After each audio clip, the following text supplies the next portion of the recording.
Hi, I'm Pat. Hi. And today we're going to install LHI's Wraith32 Plus 50 amp ESCs on this iFlight Dragon Tooth frame. I've assembled most of the Dragon Tooth already and prepped my wires here for the ESCs. The long red wire here is a telemetry pin, and we're going to be attaching to that telemetry pin, and I'm going to set that up in Betaflight and show you how to do all of that real quick here. It won't take very long because I've got everything all set up. But first, I want to take a second and talk about why did I pick these? Why do I like these ESCs? I've used the Wraith32s prior, and I'm a big fan. They're 32-bit. That gives them a capability to do a lot more stuff, a lot more D-Shot. So this ESC lets you do D-Shot 1200 and more. And do full telemetry. They support the telemetry pin. I'm attaching to it. You tie all those together and you feed it to your COM port, and then set that up in Betaflight. We're going to do all that. Okay, so why did I like these? Well, LHI, I love their products. They've been early on the cusp of having access to the Airbot Betaflight Wraith32s. This is from Airbot through LHI and is the very latest one, 50 amps. And I'm just excited as all hell to set it up. Okay, so another reason that I got it is I kind of like that it's discreet and I can do my own wiring with it. So this comes as just the bare part.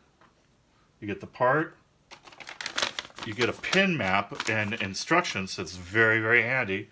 I made a note for myself, and hopefully you guys can read my bad handwriting. But I'm trying to say, hey, the TX pin here, find that. And then just a note for myself that I'm also attaching the PWM wire, which one it is when I glance at it and stuff like that, so that don't make a mistake. And always double check everything and meter it, test power to ground anytime you apply power. So all of that said real quick, back on why these again. They're damn fast.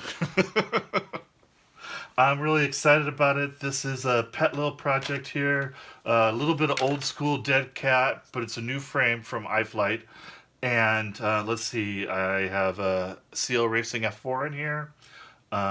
This is a Cadex FPV camera.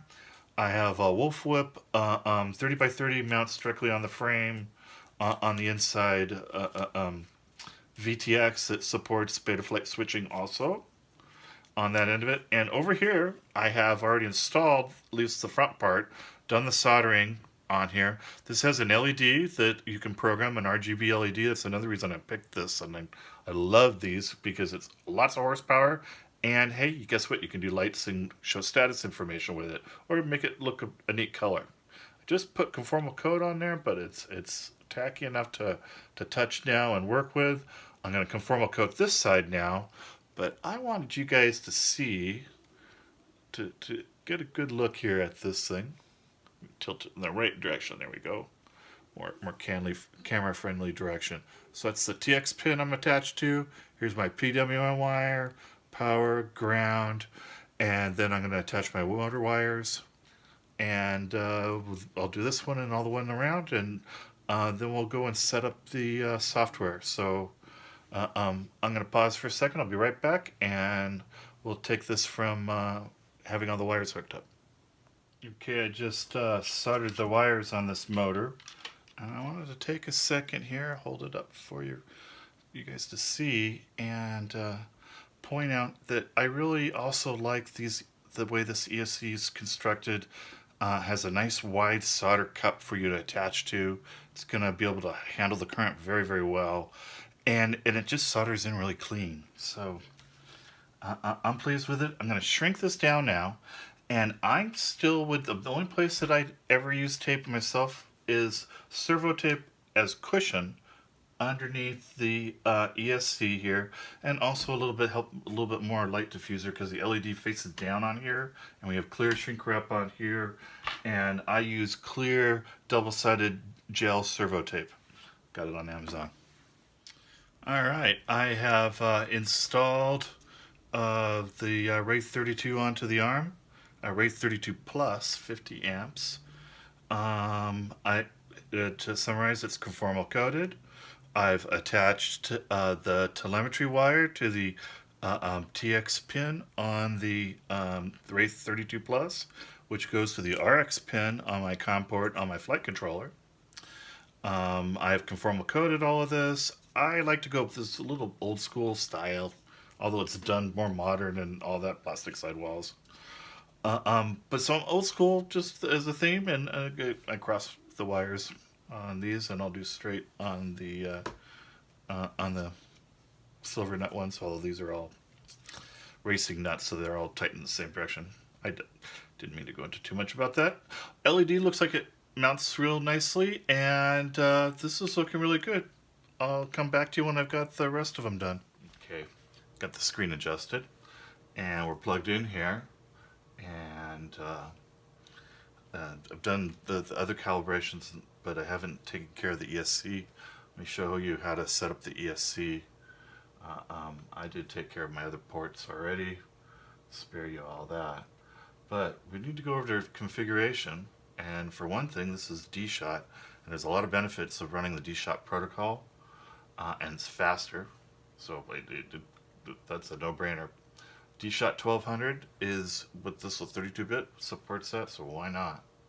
Actually, usually best to run at your top performance kind of numbers. Change this to 8K. On that side, I've already named my craft. But there's one other thing we need to do in here too. Yeah, ESC telemetry. Use Wraith32 ESC telemetry. I think I need to do one other thing in configuration on that, but I'm looking into it. And either way, it needs to be set. So, okay, so we got D-Shot 1200. We're all set up here. That looks good. Let's do a save and reboot.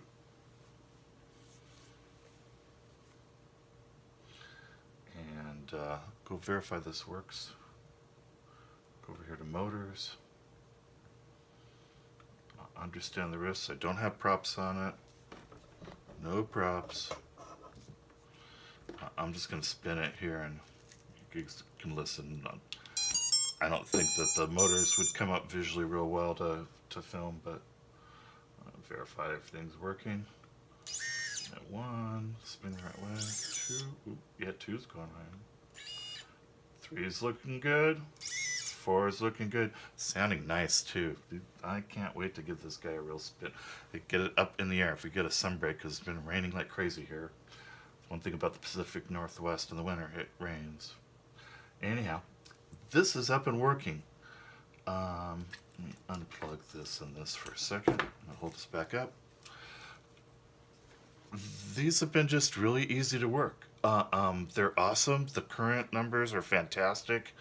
I've got more work to do as far as flights and the rest, but that's a wrap on this. Is that here it is. Here's how to install it.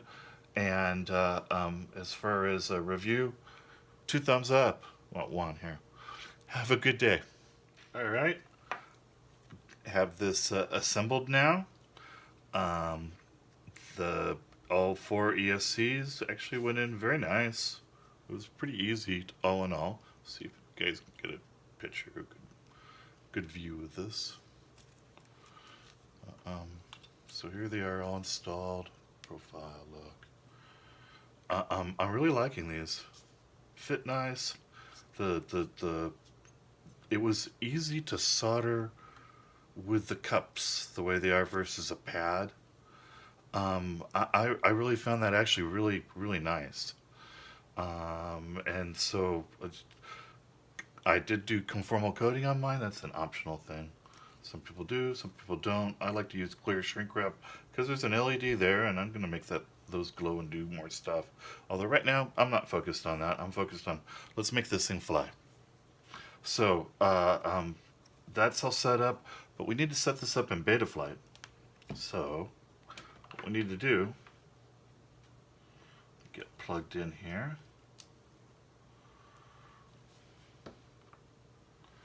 And I'm going to adjust this so that